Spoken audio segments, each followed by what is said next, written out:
বেহাল রাস্তা, খাটিয়া করে প্রসব যন্ত্রণায় কাতর মহিলাকে নিয়ে যাওয়া হচ্ছে হাসপাতালে। নিয়ে যাওয়ার মতন পরিস্থিতি হলো না, বাড়িতেই জন্মালো শিশু।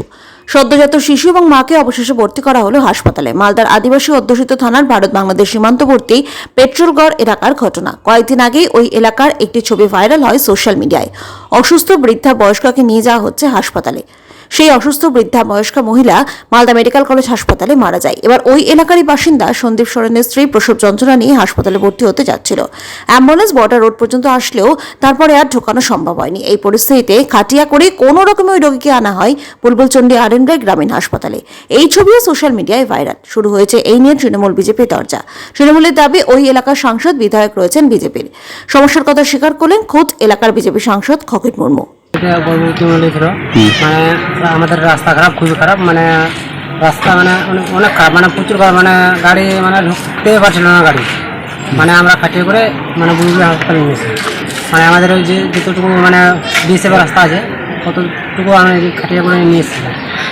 তো বাড়িতে হয়েছে খাটিয়া করে, মানে গাড়ি খাটিয়া করে নিয়ে মানে বলছে গাড়িতে কোনো ঢুকতে পারবে না, মানে অনেক রাস্তা প্রচুর খারাপ, মানে গাড়ি তো ঢুকবেই না। তার জন্য বলছে এখানে নিয়ে আনো। মানে আপনার বউ সব সুস্থ আছে? হ্যাঁ, মানে বাড়িতে প্রসব হয়েছে? হ্যাঁ, পিটলগড়। তো আমি আপনাদের মাধ্যমে আবার যখন দ্বিতীয়বার একটা ঘটনা আপনারা বলছেন, আমি অবশ্যই সেখানে যাব এবং এই বিষয়ে কি করা যেতে পারে আমি চেষ্টা করব। আমি এখানকার যে জেলা সমাহর্তা ডিস্ট্রিক্ট ম্যাজিস্ট্রেট, তার সাথেও কথা বলবো। আমাদের বিধায়ক আছেন ওখানে, আমাদের পঞ্চায়েত সমিতি ওখানে আমাদের আছে, বিজেপিরই আছে, জেলা পরিষদের সদস্যও আমাদের বিজেপিরই আছেন ওখানে। তো এই বিষয়টাকে অবশ্যই আমি একটু তাদের সাথেও কথা বলছি। যে কোনো রাজনৈতিক দলের লোক থাকতে পারে, যারা জনপ্রতিনিধি, তাদেরকে নিয়েও একবার আলোচনা করে এটা সমাধান করবার চেষ্টা করব।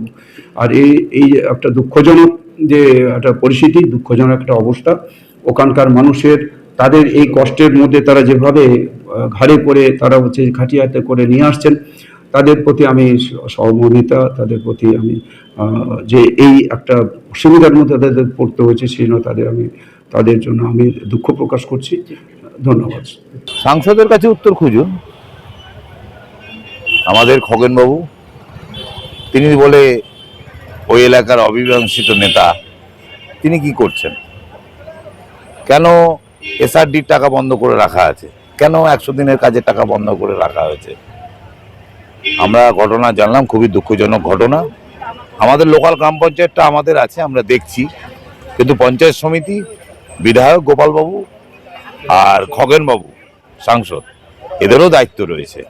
সেখানে গাদা গাদা ভোট নিয়ে নেবেন আর কোনো কাজ করবেন না, সেটাও তো হবে না।